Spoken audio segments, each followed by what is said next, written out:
I was watching TV, my husband stormed in. After my mother-in-law whispered something to him, his face turned dark with rage. He shouted, "Why are you wasting time?" and smashed the TV on my head. Bleeding and begging for help, I was dragged by my hair and thrown out. Shaking, I called my brother, but when he arrived, what followed was more terrifying than I could have imagined. My name is Harper Collins, and what I'm about to share is a story I never thought I'd live to tell. It's a story of love, betrayal, and ultimately finding my strength in the midst of unimaginable pain. If someone had told me 3 years ago that I'd be sitting here recounting this, I wouldn't have believed them. But life has a way of surprising us, doesn't it? It all started when I met Jonathan Carter. I was 26, living in Seattle and working as a graphic designer for a small firm.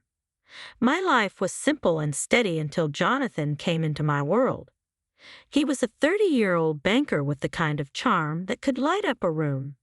He was polite, well-spoken, and made me feel like the most important person in his life.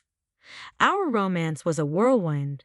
Dinners at fancy restaurants, walks along the waterfront, and hours spent talking about our dreams. He seemed perfect, and when he proposed 6 months later, I said yes without hesitation. My friends called us the perfect couple, and I believed it. But as I've learned, perfection is often an illusion. After our wedding, we moved into a beautiful house in one of Seattle's quieter neighborhoods.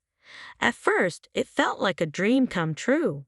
I threw myself into making our house a home, cooking Jonathan's favorite meals, and making sure everything was just right.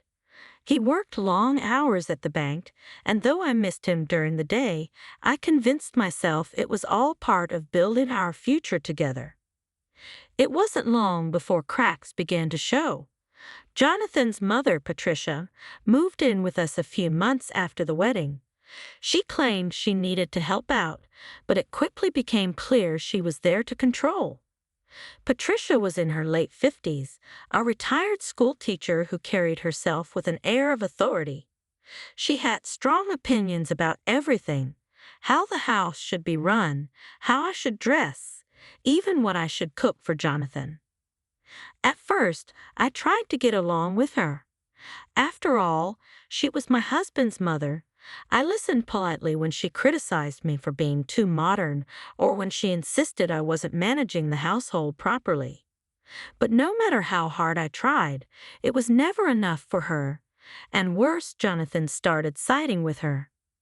"Harper, Mom's just trying to help," he'd say whenever I tried to voice my concerns. "You should listen to her. She knows what she's talking about." It hurt, but I told myself it was just a phase. Things would get better, right? But they didn't. One evening, after a particularly exhausting day, I finished all the housework and sat down on the sofa to watch TV. It was a small comfort, one of the few things that helped me unwind. I remember thinking how much I missed my father, who had passed away a year before the wedding.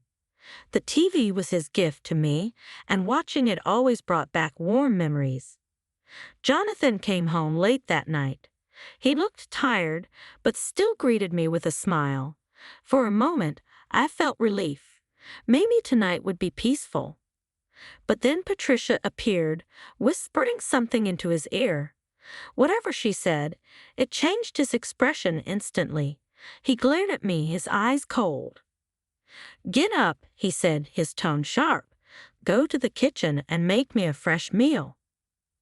I blinked in surprise. "The dinner's already ready, Jonathan. I kept it warm for you." "I don't want that," he snapped. "I want something fresh." Now I hesitated. I was tired and couldn't understand why he was being so unreasonable. "Jonathan, I've been on my feet all day. Can't you just—" Before I could finish, he exploded. "How dare you talk back to me?" He strode across the room, and before I could move, he grabbed the TV, my father's TV, and lifted it above his head. I didn't have time to react.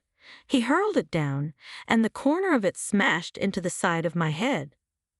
Pain erupted, and I crumpled to the floor, blood trickling down my face.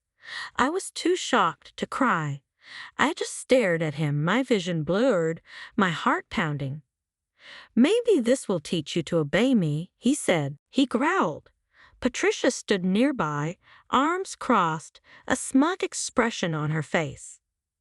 "You don't deserve to live here if you can't respect us," she said, her voice dripping with disdain. I begged for help, my voice trembling. "Jonathan, please, I'm hurt." But neither of them cared.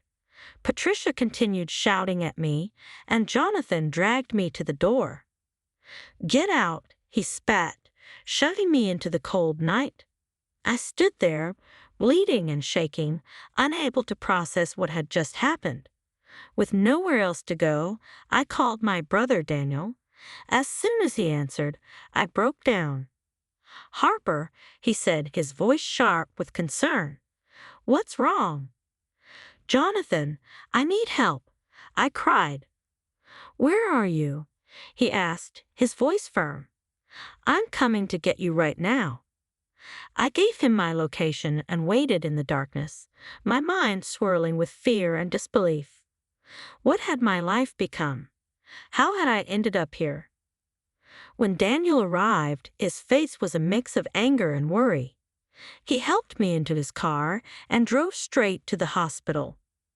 "We're going to fix this," he said, gripping the steering wheel tightly. "I promised you, Harper, he's not going to get away with this." As the doctor tended to my wound, I felt the spark of something I hadn't felt in a long time: hope. For the first time, I realized I didn't have to endure this anymore. But I also knew that this was just the beginning. Jonathan and Patricia had betrayed me in ways I couldn't ignore, and I was going to make sure they paid for it. Sitting in the hospital that night, I couldn't stop trembling. The pain in my head was sharp, but it was nothing compared to the ache in my chest.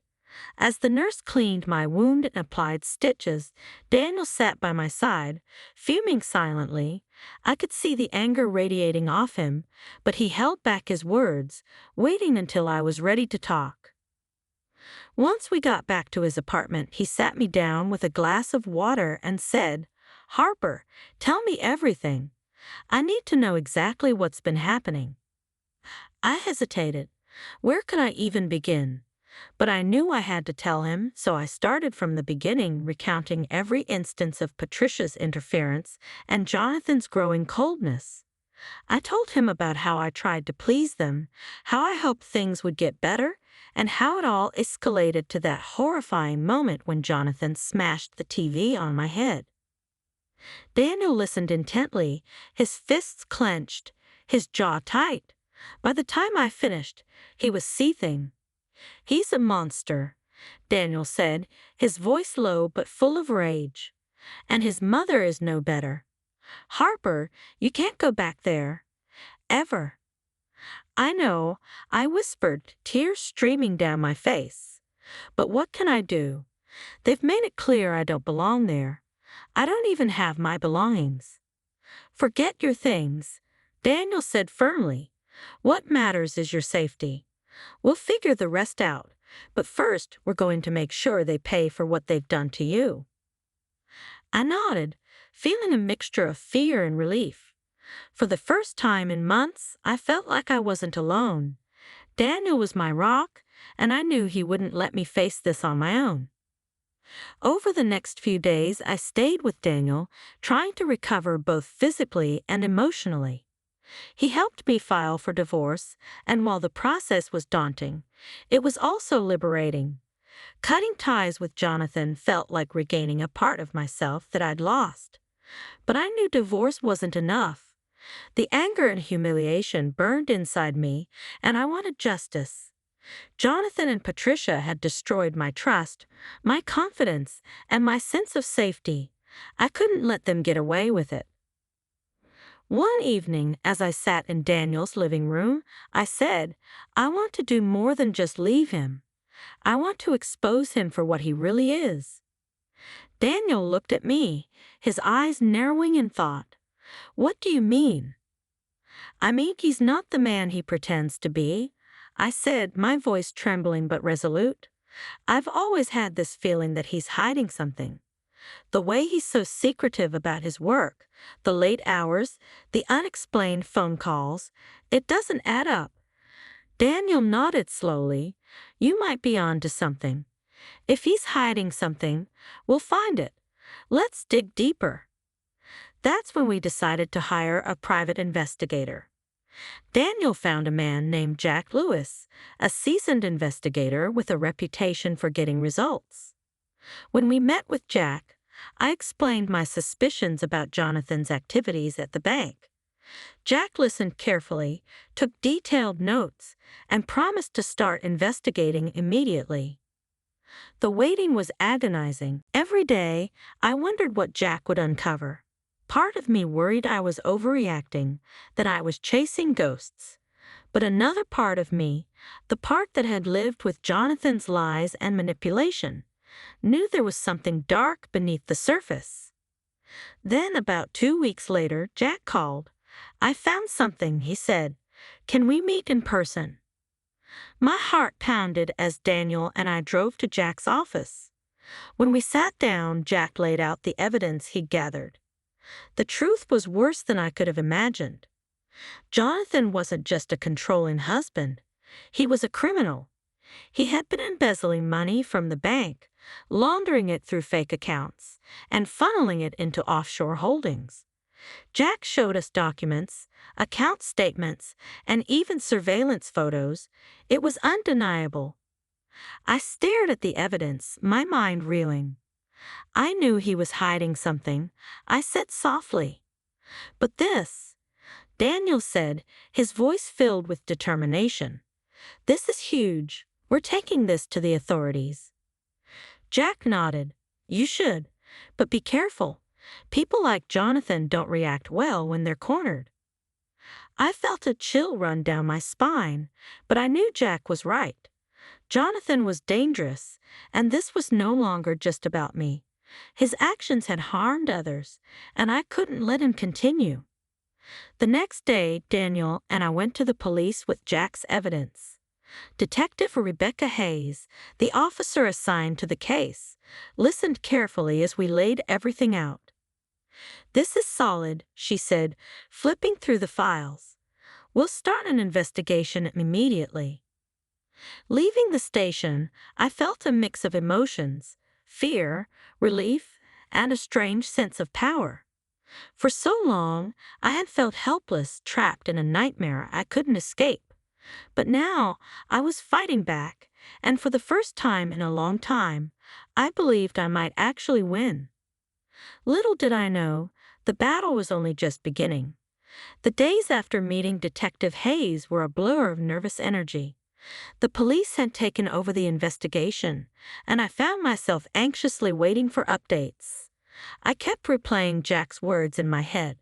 Jonathan was dangerous. I had always known he had a temper, but now I was seeing him in a completely different light. This wasn't just about his cruelty toward me. This was about him being a man who broke laws, betrayed trust, and lived a double life. I tried to stay busy throwing myself into anything that could distract me.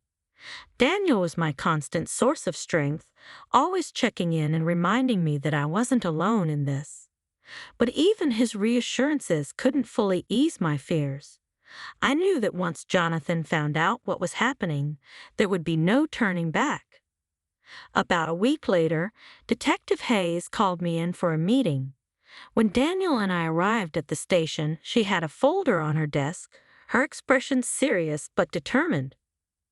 We've made significant progress, she began, gesturing for us to sit. Thanks to the evidence your investigator provided, we were able to confirm that Jonathan is involved in a large-scale money laundering operation. He's been embezzling funds from the bank for over 2 years and using shell companies to cover his tracks. The scope of his crimes is massive. Hearing it spelled out like that left me breathless. I had suspected he was hiding something, but the extent of his betrayal was staggering. "What happens now?" I asked, my voice shaky.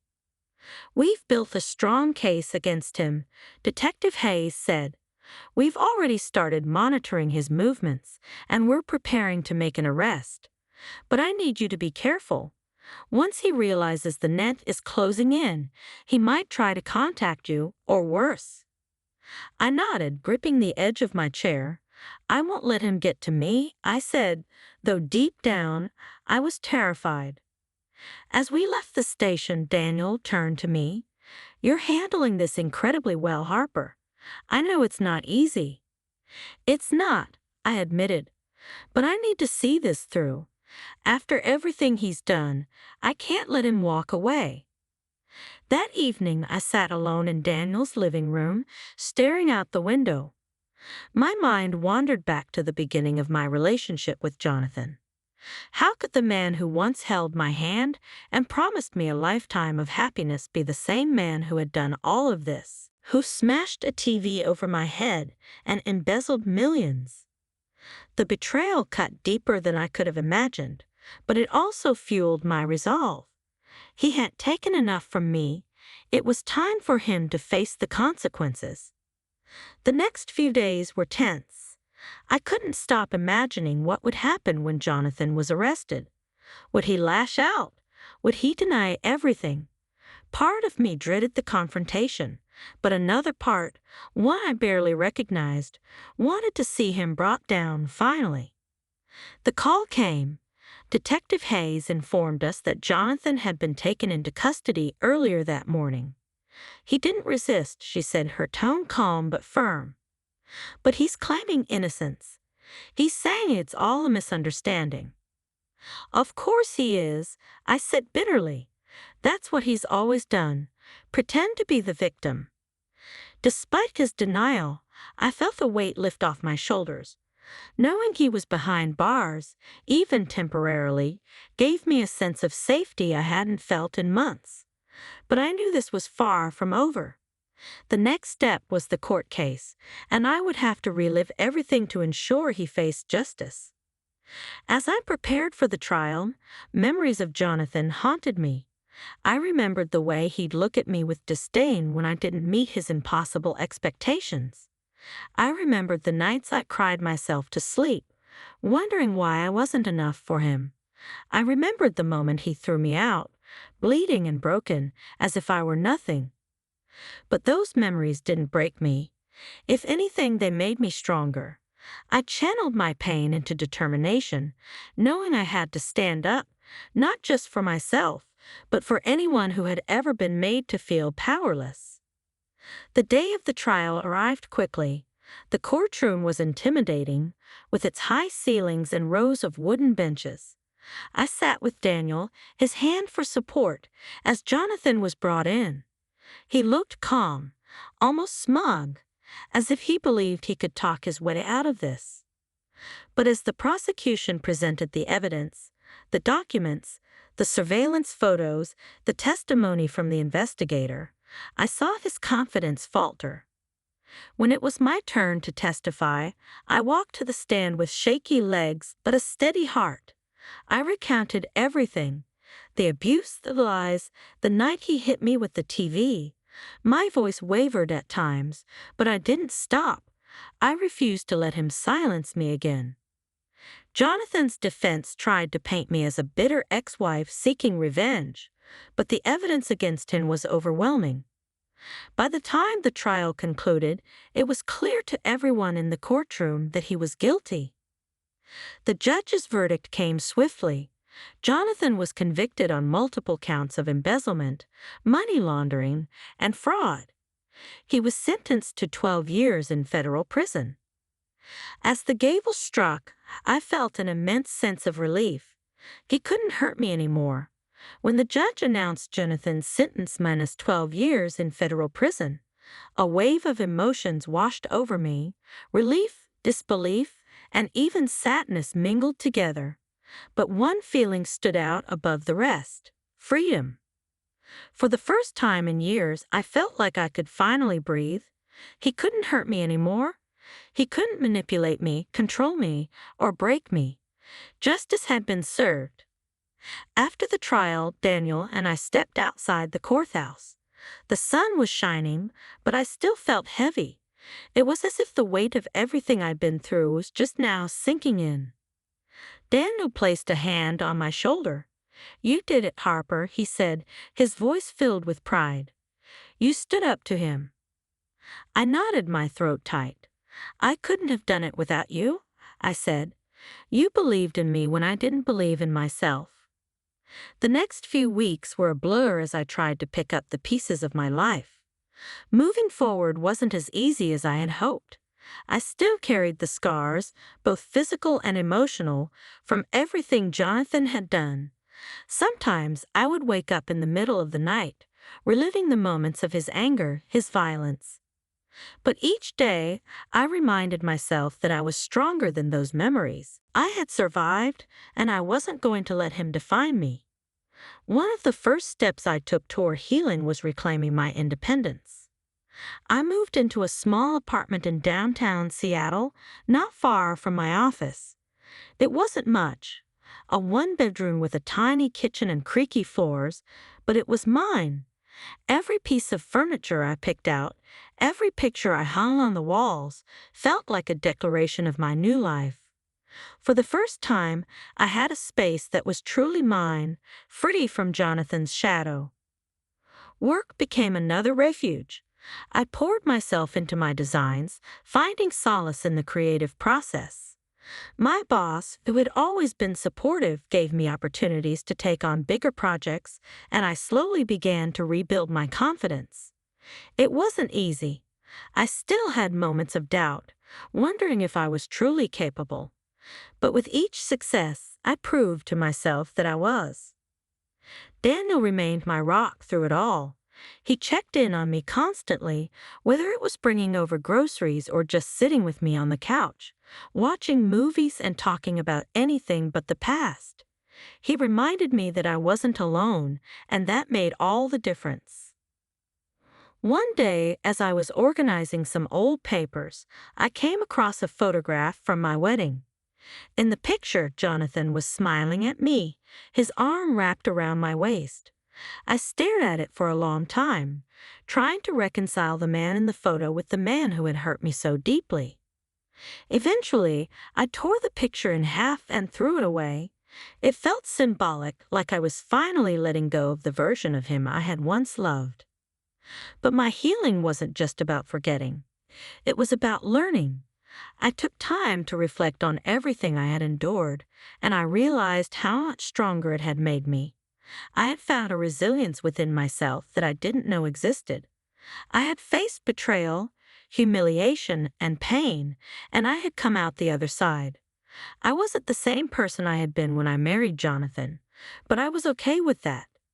The new version of me was braver, wiser, and determined to never let anyone take away my power again.